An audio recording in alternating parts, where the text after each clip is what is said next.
you for tuning in. Thanks for being part of our program. Here we are together again on the radio. You know, I have talked to you about the New York Times. New York has an attitude to begin with. They think they are better than the rest of us, smarter than the rest of us.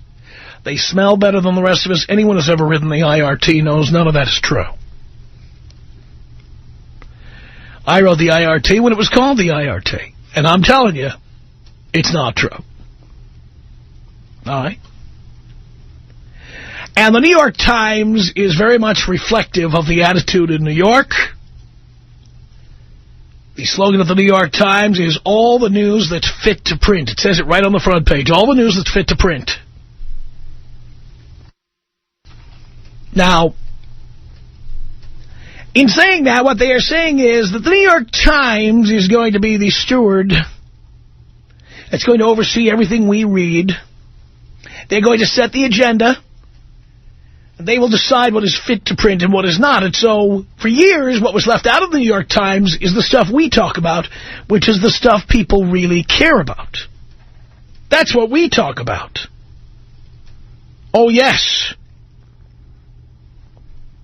We talk about the stuff that people talk about at water coolers, around the dinner table, what have you. The New York Times talks about stuff that rich people care about or powerful people care about, but not you. You got a life to live, and the New York Times really doesn't relate to you. If you've ever read it, you know what I'm talking about. So, as the circulation at the New York Times has flattened out, which is better than many newspapers where the circulation has declined, but as it has flattened out, as the growth of the New York Times has been reduced to practically zero, the New York Times suddenly has discovered the same the same sand pile, the same quicksand in which we operate, the same slop. The New York Times, which for years has decided what news was fit to print, has decided that the stuff we talk about is fit to print. And every time I read a story out of the New York Times that in some way relates to what we talk about, I like to remind everybody that for years the New York Times looked down its nose at the kind of content we have. And in fact, in a variety of ways, was critical of people like me who do what I do. And now the New York Times can't stop writing about the stuff we talk about. So let me talk about something that the New York Times decided was fit to print. It's something we've discussed many times on this program. But now with the Bristol Palin pregnancy story and her boyfriend, the impregnator, Levi Johnston, here is a story from the New York Times called Now the Bad News on Teenage Marriage.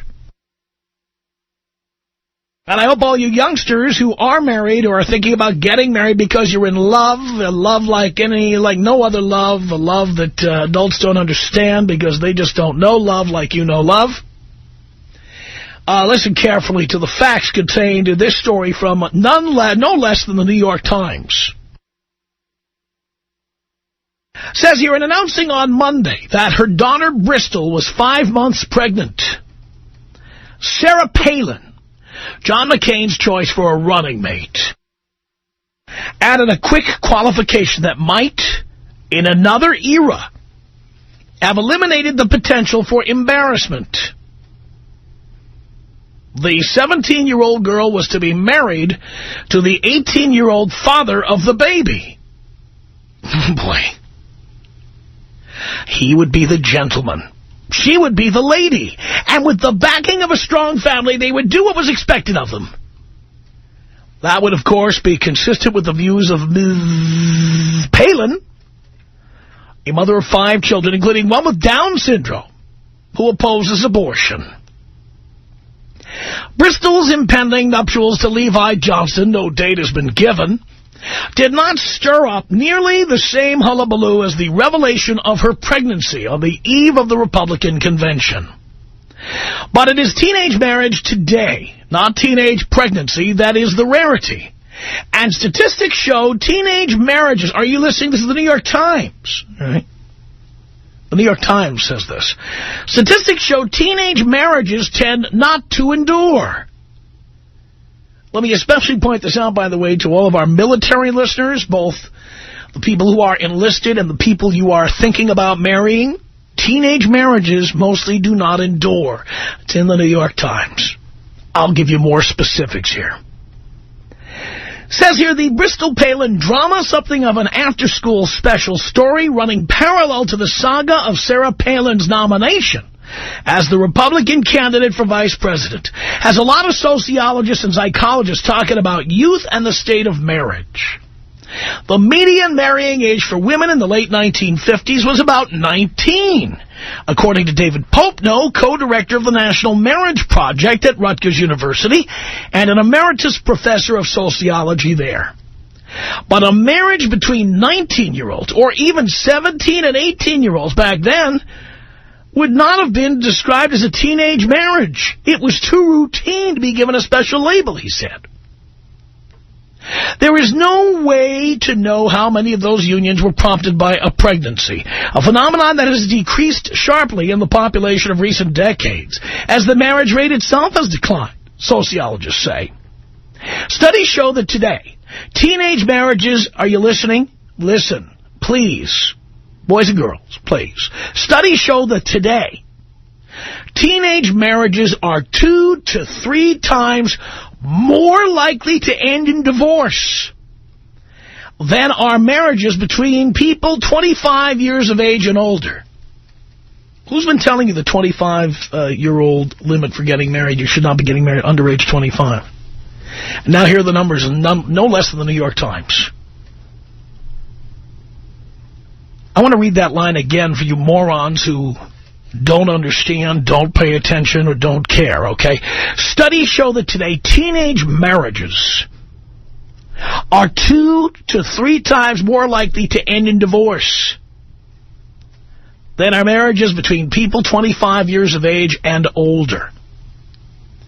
The most comprehensive study on marriage and age that sociologists cite was published by the Centers for Disease Control and Prevention in 2001. From 1995 data, and it found that 48% of those who marry before 18 are likely to divorce within 10 years, compared with 24% of those who marry after age 25. Most young women don't fare very well when it comes to raising a family as a teenager, and those precious few who do get married, the marriages are very short-lived, said Bill Albert, Chief Program Officer for the National Campaign to Prevent Teen and Unplanned Pregnancy. He said, I know and respect a lot of 17-year-olds, but I don't think any of them are ready to be married and begin the lifelong task of raising a child. Census data on teenage marriage from 1998 showed that only 1% of 15 to 17-year-olds had ever been married. But the rates were higher among 18 and 19-year-olds, 6.5% for white women, 13.4% for Hispanic women. And they vary by region, with higher rates in the South and lower rates in the Northeast. Experts say that teenage marriage tends to be more common in religious and immigrant families, particularly among Hispanics, and more common in so-called red states like Alaska. Sociologists say that what drives the failure of teenage marriages, and some also say the post-war young marriage boom may have contributed to the divorce explosion of the 1970s, is the complex condition of being an unformed adult. Dr. Popenoe said they may not know quite what they want in a lifetime partner. They still often have years of education to complete. Who told you this? Which professor of Poon had said this to you before? They still often have years of education to complete, as well as getting settled in the work world. And those two things may change their outlook on life considerably. Sounds an awful lot like what you've heard here.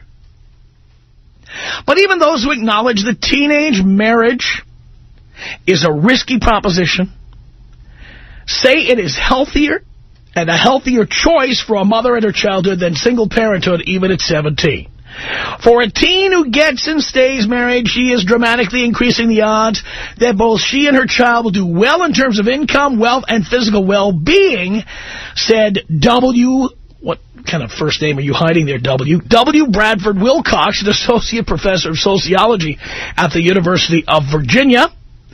Reducing the odds that her son will end up in jail as a young man or that her daughter will drop out of high school.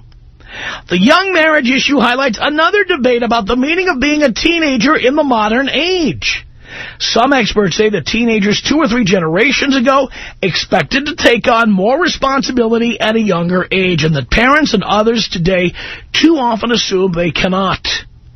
We have this complicated idea of what it means to be a teenager, said Karen Sternheimer, a lecturer in sociology at USC. We've redefined adolescence as an extension of childhood, whereas it used to be a precursor to adulthood. Both Dr. Sternheimer and Dr. Wilcox said that the debate over whether teenagers are prepared for marriage was being framed through the lens of a middle-class, well-educated demographic for whom marrying before being able to drink legally may now look alien or hillbillyish. In fact, they said 18-year-olds in working-class and immigrant families in particular already shoulder a lot of adult responsibilities, including fighting the war in Iraq, supporting their families, and raising children. We like to infantilize teens or focus on their bad behavior, even though some of them are functioning as adults, Dr. Sternheimer said. We have this image, and it's popular in the press. It's the Montel Williams, help, my daughter is a slut, what can I do? My teen daughter wants to get pregnant on purpose. For the last 35 years, the median age for first marriages in America has risen dramatically, from 23 for men and 21 for women in 1970 to 27.5 for men and 25.5 for women in 2006, according to William A. Galston, a senior fellow in governance studies at the Brookings Institution.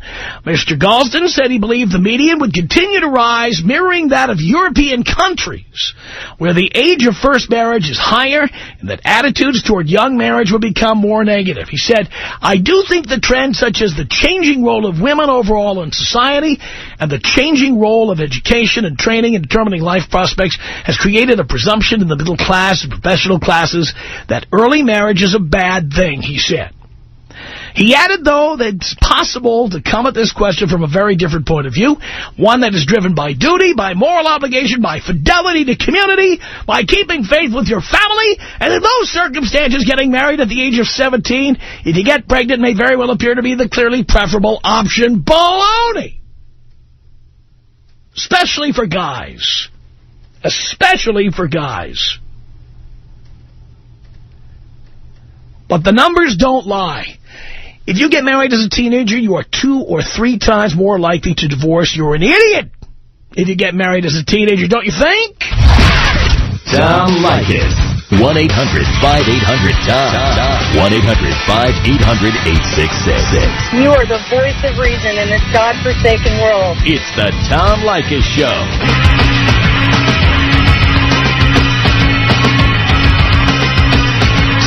Tom Leykis Show. 1-800-5800-TOM. That's our telephone number. Thank you for tuning in. Getting married as a teenager, there's the numbers, you morons. All of you thinking about getting married as teenagers, you're a bunch of idiots. You're just a bunch of idiots. You are. You are likely to get divorced, and when you get divorced, boys, you're going to be paying. And if you get divorced with children, you're going to be paying 2 different ways.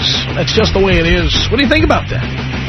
1-800-5800-TOM. That's our telephone number. It's Stephen on the Tom Leykis Show. Hello. Hey, Tom. How are you? I'm okay, Stephen.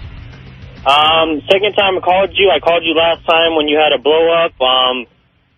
This really gets on my nerves right now. My sister, she just turned 18.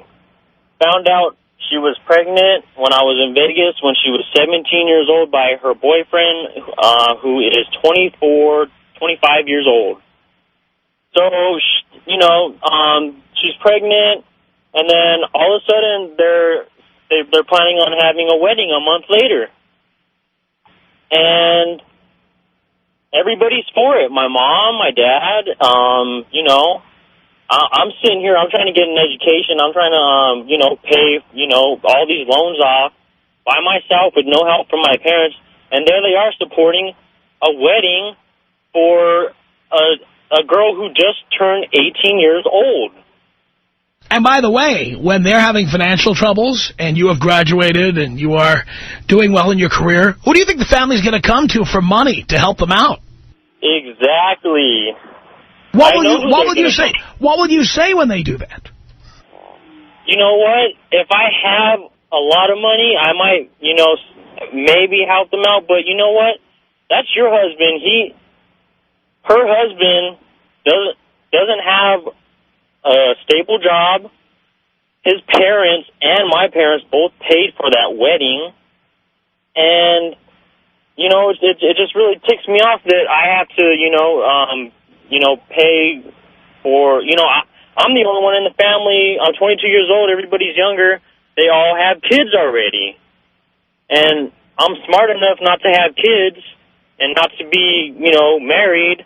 And I was actually waiting for Leykis 101 so I could tell you a story about a girl that I went out with and, spent less than $40 and got laid. Wow. I'm doing the exact opposite of everybody else in the family. It's a joke. And do they get pissed off at you for that? No, I hear that I'm the good one, and that I'm everybody believes that I'm going to succeed, but I know that there's jealousy there. I know that there is jealousy there. Wow. I'm sure there's jealousy, and again, because I've had this experience myself with family, okay, they will give you crap about this, and give you crap about this, and give you crap about this. Then later on, when you're making money because you kept your nose to the grindstone instead of getting knocked up or knocking somebody up, they will come to you to bail them out. Yeah, and they do that right now, too, to this day. What? Yeah. My cousin, his name is Robert. He sits here and, he expects me to go out of my way and pick him up and do things for him just because I'm his cousin and because he's always fighting with his baby's mama. Unbelievable. Yeah, and this idiot had not one.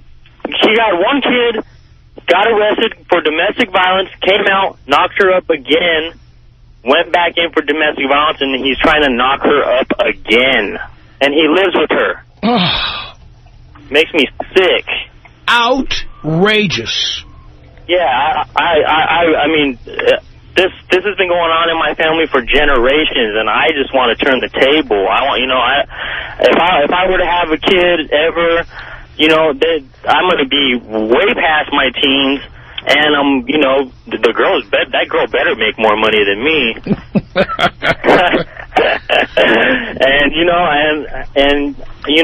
there's just I would want my kid to have everything that I didn't have because I grew up without a father, and a lot of all these other kids, are growing up without fathers because they're all in jail because of these crazy girls. Wow.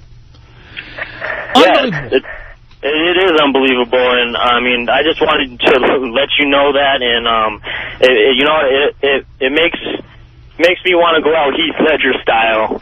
Boy, no one's asked for that one in a while. Heath Ledger style. Here you go. I wish I knew how to quit you. Ah!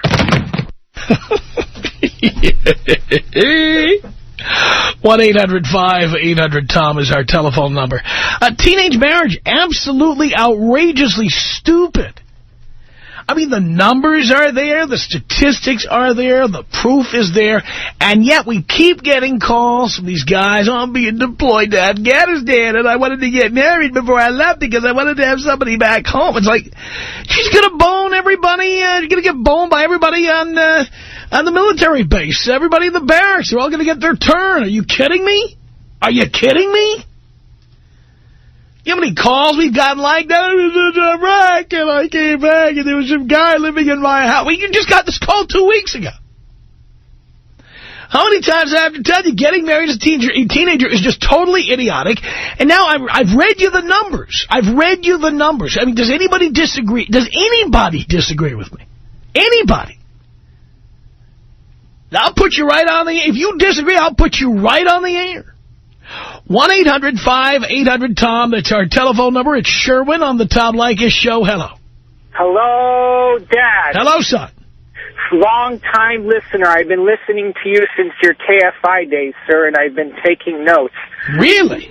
Yes, sir. I even had a vasectomy. I am 26 years old. I just received my MBA from USC, and I got my Bachelor of Science in Engineering from Michigan State, and I was able to do all of that because I followed your rules. And I have a Persian family, and a lot of them were not successful because they got married at an early age, like 18 and 19, and they start to hit me up for money, and I don't give them a penny because it's their fault they're in this mess. That's exactly right. And that's my attitude, by the way. It's not just getting married too young or having kids too young or getting knocked up unexpectedly or whatever. I mean, for me, it's if you are responsible, if you have been lazy, if you haven't gotten the education that was available to you, if you haven't taken the opportunities that have put in your path, why should I help you? I don't care if we're related. I couldn't care less. Absolutely, sir. And my parents are both very proud of me because I took their advice and I didn't get married and I didn't have a girlfriend and I follow the Leykis rules. I try and spend actually less than $40 a day.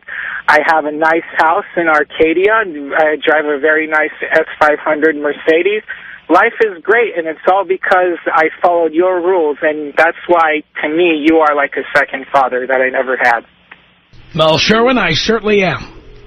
Sir, could you take me out Lacey Peterson style? I'm a tasteless guy. That is tasteless for sure.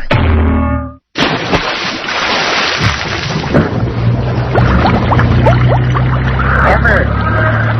Hey. Emmer. Emmer, Mitchell, 1-800-5800-TOM. That's our telephone. That is tasteless.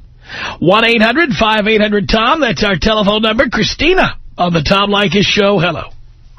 Tom, how are you? I'm doing great. Been listening to you since I was like 15, I think. Really? Yeah, but I don't think I took your advice very well. Why not? Because I'm 24 with second marriage right now. Why'd you do that? Because I probably wasn't thinking when I got married the first time. Probably weren't thinking when you got married the second time either. Yeah, it's been a long road, and it's been a hard road. But, yeah, the first marriage lasted about a year, but we actually lived together for, what, maybe 3 months out of the whole year? Now, didn't you learn anything from that? Oh, I met the guy 6 months later and moved in a month afterwards. So you didn't learn anything from that? I guess not. Well, I learned one thing.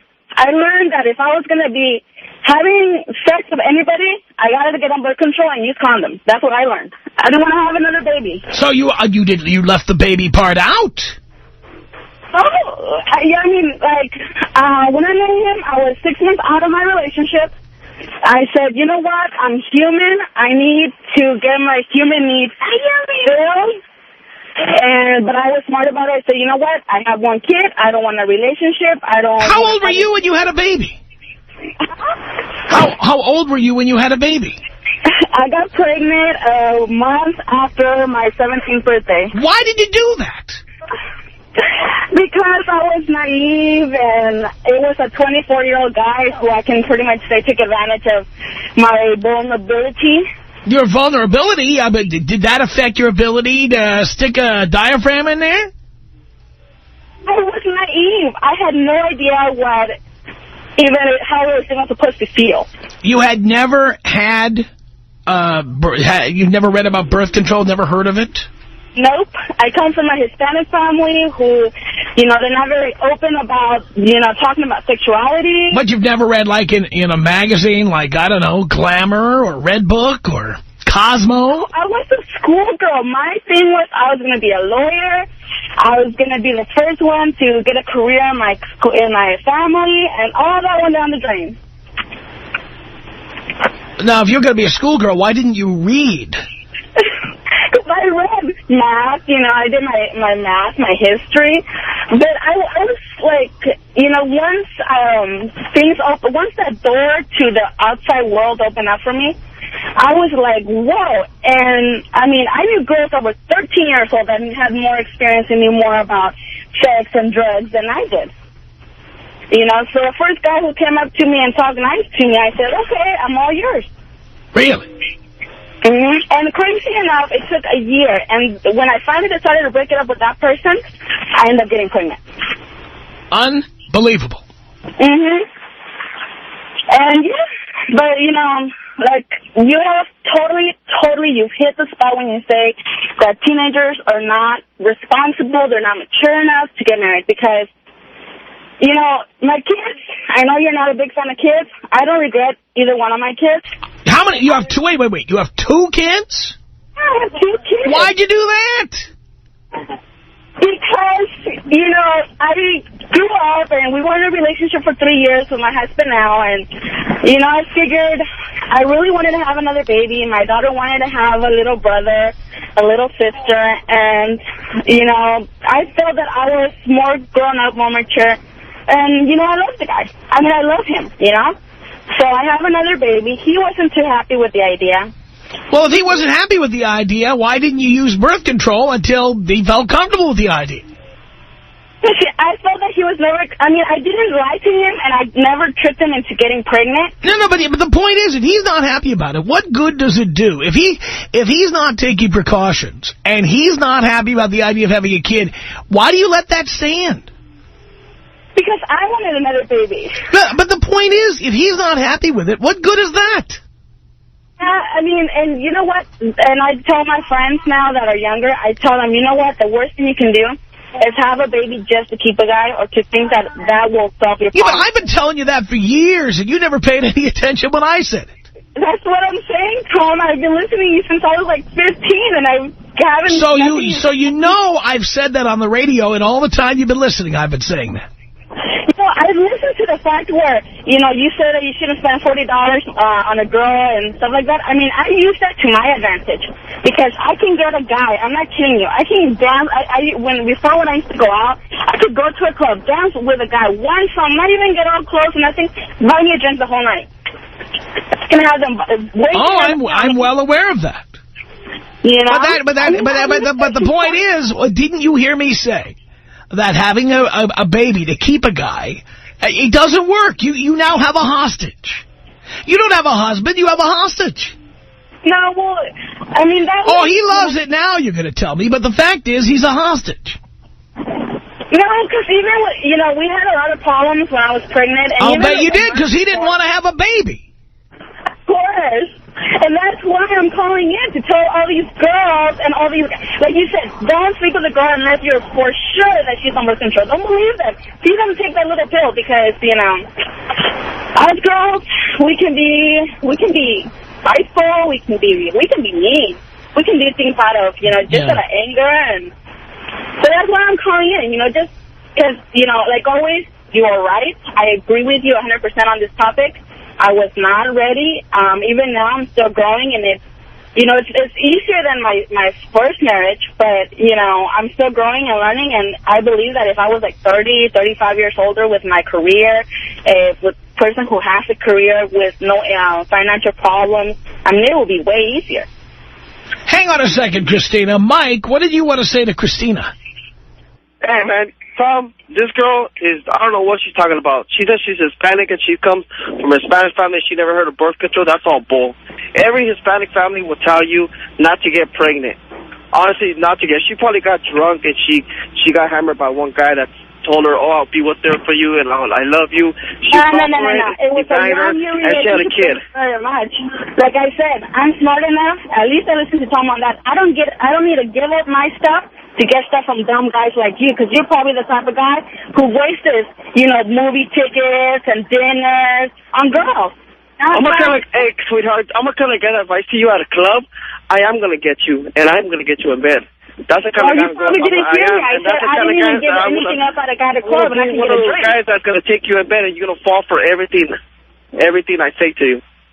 Well, I don't think so. Okay. Because the ones that's why I have a kid now, huh? That's why I have a kid now, and you're calling the Tom Leykis Show saying, oh, you know what, girls, is not true. That's all bull. Every girl that sees a good-looking guy that has money, they're going to open their legs, regardless. Well, if they're really stupid, yeah. If they don't understand that a girl can have as much game as a guy, maybe. If a guy can be a player, a girl can just be as good as a player without having to give anything up. Because there's stupid guys like you who can give up their money, who can give up their rights without getting anything in return. How long have you been listening? We bang women because they see that we have money, but we don't give them nothing. I don't spend no money on no girls whatsoever, and I still get. Good for you, but like I said, every day. That's what unless I'm getting, my drinks, unless I'm getting a guy to waste at least $200 per night on me. I got you. Apparently, the guy that got you pregnant, said everything that you wanted to hear. He opened your legs. You had a baby coming out. I get you. He's gone. He's not there anymore. You know what? And my baby's so precious. I don't regret that time. You know, but yeah, I learned from my mistakes, and all I'm saying is, like, Tom's right. You shouldn't be getting at 17 or 18. Instead of partying with your friends and going out to clubs and college parties, now you're at home, coulda, shoulda, woulda, taking care of a little baby. I'm sorry to say and I'm proud of taking care of my little baby, because you know what? My baby's smart. My kids are smart. My kids are probably smarter than you are, you know? And they're in 3rd grade. So don't be telling me what I'm missing out on, because I'm not missing out on much. Seeing people hungover, seeing all the car accidents because people are partying in Labor Day, drinking and driving. I'm sorry, I'm glad I'm staying home on the holidays now, where I know no stupid person's going to come and hit my car because they're drunk coming home from a party. All right, well, Christina, Mike, thank you so much for the call. Tom Leykis. 1-800-5800-TOM. 1-800-5800-866. It's only appropriate to give her a compliment if you could give the same compliment to a man. Like, wow, that's the fastest I've ever seen anybody change the tire or something. You know, it has to be a generic situation. If you give them, wow, you look great today, what they heard is, hey, he's buying me a wedding ring. It's the Tom Leykis Show. Our telephone number remains 1-800-5800-TOM. Thank you for tuning in. We're talking about the statistics from the New York Times on teenage marriage. And if you're a teenager, you are 2 to 3 times more likely to get divorced than other people. It's a fact. And look at this from Us Weekly. Pregnant 17-year-old Bristol Palin and her 18-year-old boyfriend Levi Johnson displayed their commitment to each other. At Wednesday's GOP convention, Johnston debuted a Bristol tattoo on his ring finger, while Bristol rocked what appeared to be an engagement ring. McCain campaign officials have yet to identify the ring. In a statement announcing their daughter was 5 months pregnant, Sarah and Todd Palin, blah, blah, blah. But there you go. So he's got her name tattooed on his finger. Jesus. It's like a goddamn death sentence. 1-800-5800-TOM. That's our telephone number. Anthony on the Tom Leykis Show. Hello. Yeah, how you doing, Tom? How you doing? Long-time listener. Thank you. First-time caller. So, Tom, this is my situation. I'm hearing you speak about these young teens. Is there any way that anybody can successfully be married for a long period of time in today's society, Tom? It's highly unlikely. Honestly, Tom, here I am. I got married. I met a girl 4 years ago in Miami. Beautiful, beautiful girl. I went ahead and I figured so many women call your show and say, oh, men don't communicate, men don't talk to us. That's the reason why we're always, they don't understand us. They don't tell us anything. Well, I took that advice. I met this gal, and I went ahead and I sat her down and I said, look, we like each other. Actually, we say that we love each other. But if we're going to go ahead and give this thing a go for the rest of our lives, this is what I am going to need from you. Once in a blue moon, and I'm never going to cheat on you in return for this. If you go ahead, once in a blue moon, we go ahead and have a threesome with a really hot girl. You set the rules. If we don't have to see her again, I get it. No problem. If you wanted to be somebody that we're never going to see ever again, that's fine. You know what? But if you do that at least once every 6 months to a year, you know what? That's what guys want, right? We want other girls anyway. So I figured I'd go ahead and put myself in a situation where I could go ahead and have that without having to be going around my wife's back, and I figured things would work out. Things were great. Everything was working out well for 3 years. Now, Tom, I make anywhere from so let's call it $700 grand and up a year. So I'm not one of the regular callers. So I go ahead. I do this thinking this thing's going to work out well. Communication right off the bat. She knows exactly what I'm looking for. I'm not going to go ahead and be running around like these guys behind her back, trying to go ahead and, checking my underwear. Is it freaking still, whatever. Or, I'm going to get home. She'll know exactly what's going on. I go ahead. A year ago, we decide to have a baby. Go ahead. Have a beautiful kid. What do you think has happened with the original game plan? Out the window, of course. Gone to hell, Tom. I mean, it's gone to hell. And now she's like all testy all the freaking time. Forget about threesomes. Forget about getting threesomes. It's like having sex every single, week or so is like asking too much. I mean, this is unbelievable. I mean, what do you do with something like that? Tom, what happens? And by the way, Tom, I signed the prenuptial. So I got her to sign a prenuptial, which is one of the first things I did. But you're still gonna pay out the nose for child support. So let me ask you, how does that work, Tom? What's child support in California for one kid? Now again, don't quote me. I'm not an attorney, but I've had this conversation. I believe it's between 25 and 27% of your gross income. Of your gross or your net? Gross. For 18 years? 18 minimum, and sometimes if she comes back and says, I need money for college, they'll ding you again. I swear, Tom, I've been listening to your show since I got to L.A. It's an impossibility. I couldn't have been a better guy, more straight up, honest. You know what we say on this program? No good deed goes unpunished. I know, Tom. But you know what? You try to go ahead and give it a go, You're Hispanic, your family's married, everybody's married. You want to have a good partner. You're tired of hitting the club scenes. You're tired of the bars. You meet a gorgeous, wait till you see how girl. tired you are of writing a check for 216 straight months. The club scene's going to look great to you then. You're absolutely right. You're absolutely right, Tom. But you know what? You just don't think that way. You just don't think I that do. way. That's why I am not writing checks. You know what, Tom? At the beginning, it was awesome. I mean, this girl was doing everything. It's always awesome at the beginning. That's why you jump into the deep end of the pool. Because it's awesome. It's so awesome. This isn't like other situations. This is far superior. Everybody says the same goddamn thing. And then how many times do you get the same ending that you're going to have here? Yeah, but Tom, I try to be creative though. Tom, you got to give me credit. I was straight up with her. I asked exactly for what I wanted. She was cool with it. And all of a sudden, she it's like turned psycho all of a sudden. Oh, but again, you've been listening for a while. What did you expect? It's so funny, Tom. After listening to your show for so long, I was thinking that it was only like these other guys that listen. That's what everybody thinks. Oh, it's the other people, but we are in love. This is way better than anything anybody has ever experienced. It's definitely Tom Leykis is just a cynic. This is way better than he could. If only he could see the two of us together, he would see true love, for God's sake. Tom, you know what? You're the best. Send me out Kobe style, please. Here you go, Anthony. This is about us. She's so special to me. Yeah, it beats in my heart. Yeah, the air I breathe. She's so special to me.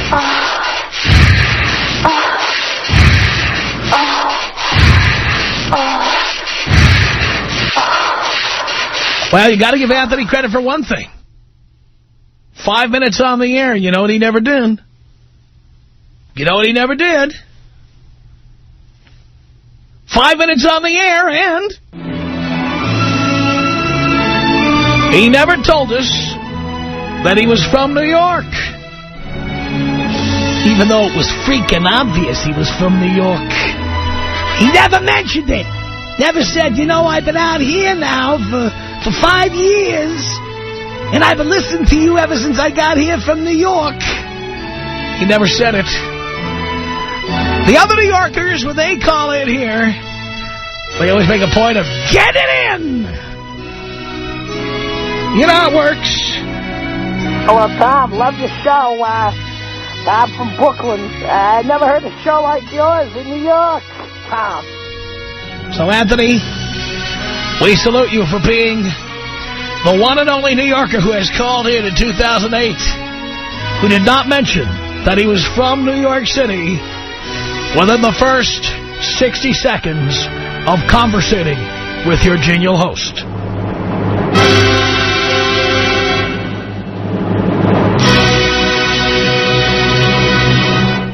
Conversating, that's not a word, is it? I don't think that's a word.